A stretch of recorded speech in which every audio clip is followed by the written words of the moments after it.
আমাৰ যিটো ৩৭২টা ভোট এইটো ষড়যন্ত্ৰ তৃতীয় পক্ষ কোনোবা জড়িত আছে আমি গম পাওঁ। আমি আমোলা চৰকাৰী বিষয়া সকলো দুৱাৰে দুৱাৰে ঘূৰিলোঁ, কাৰণ তেওঁলোকক আমি জনাব বিচাৰিছিলোঁ যে আমাৰ গাঁওখনত এইটো এটা পৰিস্থিতি হৈছে।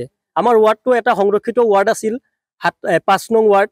এটা অনুসূচিত জাতিৰ সদস্য এজন সদায় জিকি আহিছিল। গতিকে এই ৱাৰ্ডটো ভাঙিবৰ কাৰণে চক্ৰান্তমূলকভাৱে এইখিনি কাৰ্যকলাপ হাতত ল'লে তেওঁলোক। গতিকে এই কাৰ্যকলাপৰ পৰা তেওঁলোকক আঁতৰি থাকিব কৈছোঁ, নহ'লে কিন্তু ইয়াৰ বিহিত ব্যৱস্থা আমি অহা বিধানসভাতো আমি ল'ম বুলি ভাবিছোঁ। ভোট বৰ্জন কাৰ্যসূচী চলি থাকিব যেতিয়ালৈকে আমাৰ ভোটখিনি ঘূৰি নাহে। আজি অসম চৰকাৰে বা ৰাজ্য চৰকাৰে যি ডিলিমিটেশ্যনৰ সমষ্টি যিটো ডিলিমিটেশ্যনৰ বিভাজন কৰি আনিছে তাত আমাৰ ক'বলগীয়া একো নাই।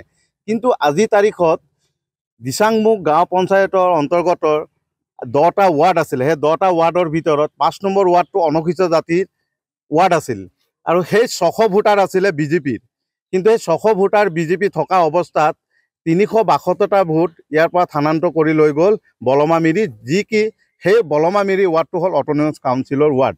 কিন্তু কথাটো হ'ল আমাক এই অনুসূচিত জাতিৰ যিটো এটা সংৰক্ষণৰ এটা ৱাৰ্ড মেম্বাৰ আছিলে 15টা বছৰ কাৰ্যকাল কৰি যোৱাৰ পিছতো আজি তাৰিখত যি ষড়যন্ত্ৰ কৰিলে সেই ষড়যন্ত্ৰৰ বলি আজি অনুসূচিত জাতিৰ লোকে হ'বলগীয়া হৈছে।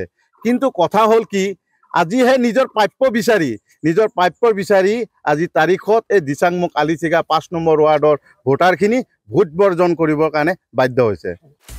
আপুনি বিচৰা বাতৰি পাব কেৱল নিউজ 18 এপত। নিউজ 18 এপ ডাউনলোড কৰিবলৈ স্কেন কৰক এই QR কোড। গুগল প্লে ষ্টৰতো পাব এই নিউজ 18 এপ।